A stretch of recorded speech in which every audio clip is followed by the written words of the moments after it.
আমিও কিন্তু 43 দিনের মাথায় ইনস্টিম অ্যাডস পেয়েছিলাম। সেই ব্যাপারে আমি কিছু কথা বলবো। ইনস্টিম অ্যাডস পেয়ে আমি কি ভুলটাই করেছিলাম, সেই ভুলটা করার কারণে কিন্তু আমি এখনও পর্যন্ত কন্টেন্ট মনিটাইজেশন পাচ্ছি না। আমি কিন্তু মাত্র 43 দিনের মাথায় ইনস্টিম অ্যাডস পেয়েছি। ইনস্টিম অ্যাডস পাওয়ার সাথে সাথে আমি যে ভুলটা করেছি সেই ভুলের মাসুলটাই কিন্তু আমাকে এখনও পর্যন্ত গুনতে হচ্ছে। একটা বছর হয়ে গেল, সেই ইনস্টিম অ্যাডস তো আসছেই না, জাস্ট আমার কন্টেন্ট মনিটাইজেশন আসছে না। এখন তো আর ইনস্টিম অ্যাড আসবে না, সেই ব্যাপারে আপনারা সবাই জানে, কিন্তু কন্টেন্ট মনিটাইজেশন যে আসার কথা সেইটাও আসছে না। কী ভুলটাই না করেছিলাম আমি মাত্র 43 দিনের মাথায়।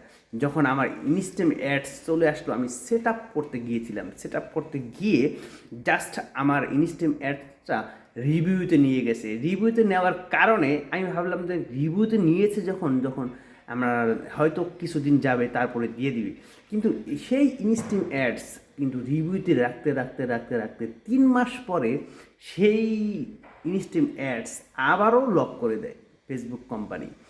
যাই হোক, কেন লক করে দিয়েছে সেই ব্যাপারে আমি কিছু কথা বলি, জাস্ট আপনাদেরকে বোঝানোর জন্য বলি যে ফেসবুক কোম্পানি কিন্তু আমাকে ইনস্টাম অ্যাডসটা দিয়েছিল। আমি ডুয়েট ভিডিও করে 2টা ভিডিও ভাইরাল হয়েছিল, সেই ভাইরাল ভিডিও থেকে কিন্তু আমাকে 60,000 মিনিট ওয়াচ টাইম পূরণ হয়েছে।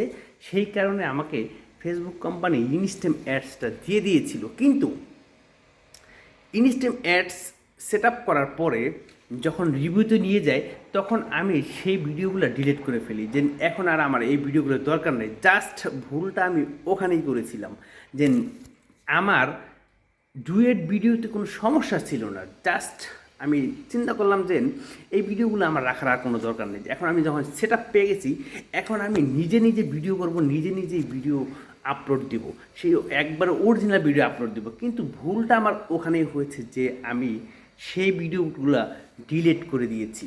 তো তখন থেকেই ফেসবুক আমাকে নজরে নিয়েছে, আর কোনো দিনও আমাকে সেই সেট আপটা দিল না। এই যে আমি মনে করেন যে ইনস্টাম অ্যাডস রিভিউতে রাখতে রাখতে রাখতে রাখতে রাখতে যখন দেখলো যে আমার ভিডিওর যেই ভিডিওর জন্য আমি ইনস্টাম অ্যাডস 60,000 মিনিট ওয়াচ টাইম পূরণ করেছি, সেই ভিডিওটা আবার পেজ থেকে ডিলিট করে দিয়েছি। এই জন্য ফেসবুক কোম্পানি আবার কী করলো, যে না, তাইলে তো তোমার এই 60,000 ওয়াচ টাইম পূরণ হয় নাই, তাহলে তো ইনস্টাম অ্যাডসটা পাওয়ার যোগ্য তুমি না। তখন সে আবার আমাকে কিন্তু সেই ইনস্টাম অ্যাডসটা লক করে দিয়েছে। কপালে না থাকলে যা হয়। কিন্তু আপনারা এই ভুলটা কখনই করবেন না। যদি আপনার ডুয়েট ভিডিও করে থাকেন, যদি আপনার সেই জন্য আপনার ইনস্টাম অ্যাডস বা কন্টেন্ট মনিটাইজেশন দিয়ে দেয়, তখন আপনারা সেই ভিডিওগুলো ডিলিট করবেন। যদি ভিডিওতে সমস্যা আসে তখন ডিলিট করবেন। আশা করি বুঝতে পারছেন।